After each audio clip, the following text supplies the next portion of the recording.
So yeah, I'm Stuart, Stuart Robb. I'm clearly part of Thistle Tavern, and some of you might have heard of us selling Flesh and Blood singles for the past year. We're opening a local game store in Aberdeen this month, alongside Andrew Rayner. But I got into Flesh and Blood because of Andrew. We worked together about 6 years ago now at this point. At that time, I didn't really play any TCGs. I'd played Magic and Pokemon when I was at school, but since then, nothing. It was Andrew that sort of convinced me to come along and try Magic. So I did that. We played that for a couple of years. Then Flesh and Blood launched on the scene, so I joined a couple of armories there, maybe half a dozen, just blitz mostly that we were doing at that time. COVID. So during COVID, I didn't play at all. Obviously, this was webcam-based games that folk were mostly playing. I didn't have the cards. I didn't really have an interest, so didn't really pick it up. Fast forward to post-COVID, I'm still playing Magic, but Andrew's now of the opinion that no, you should try Flesh and Blood. Flesh and Blood's a much more interesting game. You'll really enjoy it. So I did. I was like, oh yeah, I remember playing that. We played it before, so we started playing at a local internet cafe who also wanted to run, like they ran the Magic and then they ran Flesh and Blood. So I mean, yeah, from there it's just been leaps and bounds up through locals. Played at Leeds, Birmingham a couple of times. I'm sort of middle of the pack, I would consider myself, in our local scene, but we've got a lot of good players in Aberdeen, week in, week out, vying for it. I've primarily stuck entirely with Dash, inventor extraordinaire, from the start. It was the steampunk theme that drew me in to her, so basically that's all I played. I dabbled with Viserai for a little bit. Didn't really take off after that. And then obviously with Bright Lights that just came out, that was it. Sold out of most of my other legendaries and generics, to the point that I'm now just full-on mech, and mech is the only class I will play in Flesh and Blood.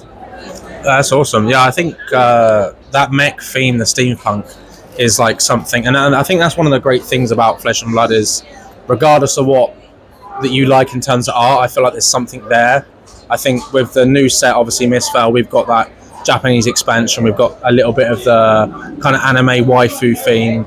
Obviously with Bright Lights, we had, you know, that steampunk mech that we've seen in the past, but having a set like kind of devoted to that is great. I think with Fab as well, having the expansion slot, I think is something that's great, because it means even if this set isn't for you, there's probably a card or two in that set that's gonna, you know, be good for your class or hero. Yeah. I think, yeah, Dash isn't one that I've played myself. So what do you think the UK player base is like in terms of, do you feel like it's growing, or do you feel like it's kind of the same as it has been for a little while? If you'd asked me maybe about 2 or 3 months ago, I would have said it's probably been about the same, stagnated a little bit. But I think the past 2-3 months, like you say, I think Bright Lights, into Misvale, heavy hitters, they've all done wonders. Certainly in our local scene, we've probably had a 50% increase. Yeah. We're looking at maybe about 10 core players with 4 or 5 others that'll dally in, and we're hoping to obviously continue to grow on that success. A lot of people talking in our Discord that we set up for the shop, looking to move over from games like Magic and Pokemon, give it a try.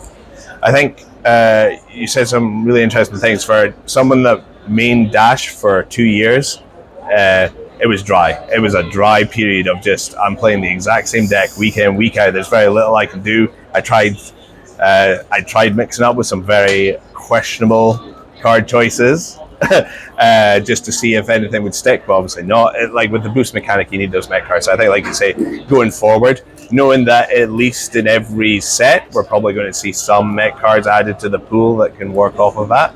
I think it makes me feel more comfortable having narrowed in so heavily onto one class. Yeah, I think, and you know, obviously being at UK Games Expo where we are today, having Fab at their first like official, you know, UK event, having, you know, the Living Realms guys there, the stand is fantastic. The stand is like it's something that a lot of people outside of Fab have gone to me that really sticks out. The colours, obviously the lights, which is great. And every time I walk past, there's so many people doing demos. Wanting, and it's one of the few. As far as I'm aware, they're not giving away promos if you do a demo. So all the other card game companies that are here are giving away promos that are worth a bit of money, and I think that's why so many people are doing them. But you look at Fab, and it's just people that want to get involved in the game. And want to learn. And speaking with folk on the demo stall and the guys at Riven of Realms, they've said like they've had people come do a demo, pick up a couple of Blitz decks, and just jump straight into the next on-demand game because they want to play more of it, and that's great to see. That's what we've needed for so long in the UK. I think, Bright Light's going to heavy hitters and to Misfell, being at the Liverpool call-in, seeing the excitement and hype around these sets, actually having something a little bit to kind of look forward to, the way that they design these sets as well. The art is amazing, obviously we have the Marvels, but, we've kind of got this with Misfell, we've got, the Rainbow Foil Legendary seem a little bit easier to pull. The Cold Foil ones are still hard, but, having those equipment in that Legendary slot is important to have them a little bit easier for players. That's exactly what it is. I've noticed that over the past for the new folk coming in to join us in the games, they're like, oh, what cards do we need? We heard it's really expensive. You need Command and Conquers, you need Crown of Providences, you need all these things. Whereas now, there definitely is like budget versions of decks that are solid. Like we've seen it in our armories, folk are happy to lend cards as well. It's not until you go to a big event do you really need to start worrying about, I need these very specific cards to get going. I think as the game grows and develops, you're going to see a lot of these earlier cards I feel like are going to be kind of power crept out of the game. And because they are so expensive, if you want to play set of E-Strike, Art of War, Command and Conquer, then you want either a tunic, you want a Crown of Providence, it gets expensive. And I think that's been something that a lot of players have said to me, that's kind of the downside to the game. It has been expensive, but I think moving forward with the variety of options, as you said, there are budget options now. And every class has seemed to get like its own equipment now that works better. So a lot of generic stuff is going to kind of see a lot less play.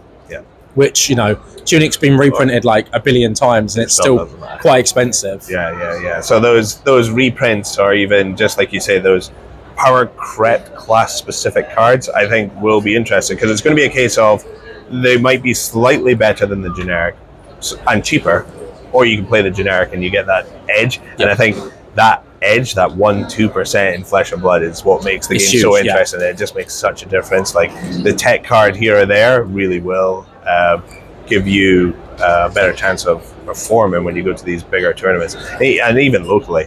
Like I say, it depends on your scene if you've got competitive or casual. I think there definitely needs to be more of a push towards the casual players, I think, for Flesh and Blood, just to get folk in that entry level. Like I say, it took us years, 2+ years to finally get Magic people to start to move over, whereas what we saw locally with our Lorcana scene was we've had a consistent 20+ players week in, week out since launch, and that's not what we had with Flesh and Blood. I think the absolute variety that we have of card games in 2024, obviously One Piece, Lorcana, Star Wars, all the Bandai games are doing really well. There's so much competition, and I feel like a lot of these games are very easy and maybe cheaper in times to get into, but Fab, I feel like you are rewarded a lot more if you are a good player. I think the skill level in Fab is a lot higher than a lot of games, and I think having that lack of casual play in a lot of areas, I think it's very localized with the game. Like certain stores or certain areas will have a really big player base, and then other stores or other areas might have zero. And it's trying to get it a little bit more consistently spread, which I think is going to be really helpful because it means that people don't have to travel 2 hours to go to an armory event. Well, that's it. Either 2 hours to an armory event, or even getting more of the bigger events locally, like more skirmishes, more national qualifiers, more all of these things is where, like for me, as somebody that doesn't compete at the highest level of Fab, it's hard to know where should I go next. At this point in time, for me, Fab is I'm collecting all the Met cards. I'm playing almost weekly in Armleys. It's been a bit busy, but usually I'll play weekly in Armleys. Certainly I'll be playing a lot more once we get locals, and we're hoping to get a lot more limited play, because then I'm like, okay, now Fab as a limited game, I really enjoy that. Yeah. And now I can focus my core constructed effort on something else. Yeah, and we've highlighted some things that Fab could do. What is the main thing, bar the casual side of it? Do you think that Fab could do? If you look at other card games and what they've done, what do you think that Fab could emulate from successful card games of past? I would say that it's probably maybe adding a bit more of a learner's program, like a progression through. Like obviously they've done the change to ELO qualifiers and your XP invites. As somebody that's low 1400s on the ELO now, it's just like I don't even know what that number means to me. Yeah. But like, how can we maybe get some sort of usage out of that ELO? I think the idea of Flesh and Blood in the Flesh and Blood absolutely makes sense. I feel like if it wasn't for Talishar, I probably would have given up on the game a long time ago. I feel like you've got to have you do have to meet people where they're at sometimes. And while the mantra of we will only print this in paper, there will never be an online client is a thing. I just feel like for a lot of players, when you're looking at these other games, if they start coming out with their own online clients, people are just going to find it easier to do that at home, which in turn is going to lead to more streamers just streaming those games because they look better on stream than Talishar, for example. So I feel like that's maybe where Flesh and Blood might struggle to just like keep people's imagination alive and draw in new players. I think the core group of players aren't going anywhere. It's a dedicated group of really enthusiastic players. And like you say, the competitive scene's great prizes, great tournaments. There's a real buzz and an atmosphere when you do go to these bigger events. If they can't draw in more people from outside, that's where you sort of get, now it's just a bubble of people that you're going to burst. You go to a couple of these UK events and you've met the whole player base. You're seeing the same faces each time, which is great. But we also do want to bring in new players to the game. We don't want it to feel, stale or stagnant. But because there's so much variety in terms of like who you can play, so there really is a different hero for everyone.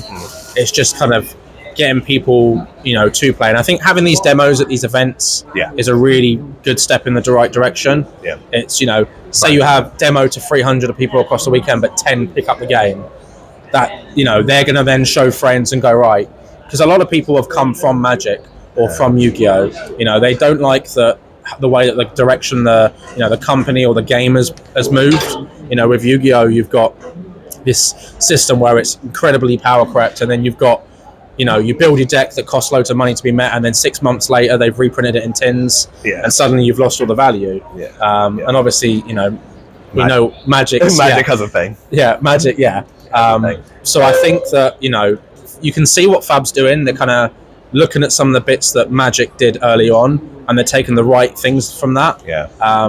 And I think, but showing up to these events, these bigger events, I mean, this is my third year at the UK Games Expo. I was coming for the board games before they were doing Fab and other stuff. But I mean, for me, these events are the exact place I would come to discover new games with my friends. We'll sit down, have a demo. If we really enjoy it, one of us picks it up.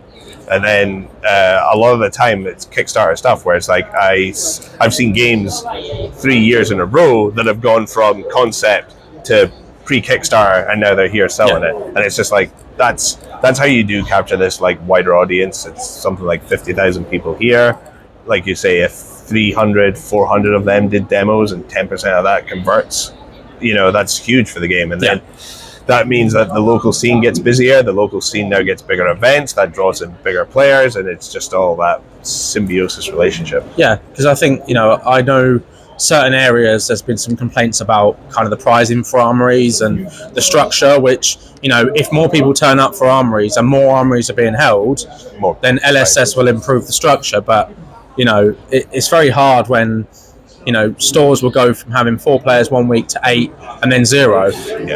And obviously, LSS with Flesh and Blood, they only supply stores that are running events, brick and mortars. So I've heard often that, stores that have kind of dropped Fab because they're not getting the numbers for Armory, they obviously get contacted by LSS going, right, we haven't seen any turnout for like a month now, what's happening? But there's obviously only so much LSS can do on their side.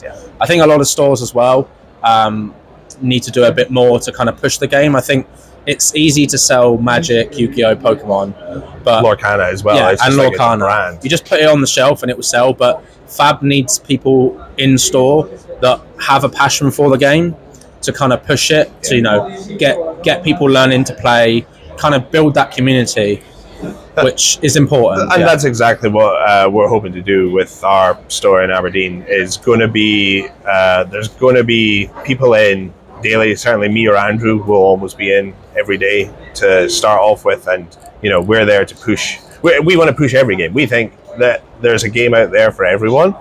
They just don't know what it is, and certainly, like, how do you introduce people to these scenes? Flesh and Blood isn't a game that I'm going to be actively pushing newer players to try first. They are going to have to start with something more simple like Lorcana, but then in a few weeks' time, you can see, like, when they're consistently winning at that game, you get to say to them, look, here's something a bit more challenging. What do you think of this now? And then slowly build up, because that's kind of the problem again with Flesh and Blood is you might rock up to a lot of the people here, they might rock up to their first Blitz Armory with their pre-con deck, and it's not going to go great. No. Let's face facts. But then they need to know, like, well, how do you improve? Like, for new people coming into TCGs, they just don't get this understanding of, I mean, a simple case of, like we were talking about with the earlier cards, you need to buy these single cards. You could buy the packs, but you're effectively just gambling at that point. What you need to know is, right, this is the deck I'm starting with. This is the deck I bought from LSS. It cost me X. I'm not winning with it because these guys have different cards to me. How do I get those cards? And again, it's stores need to be able to either have their own singles, or they need to, like, we should be like working as a community to say, look, well, we're not doing singles, but here is a list of retailers that you can go and check out that do have singles.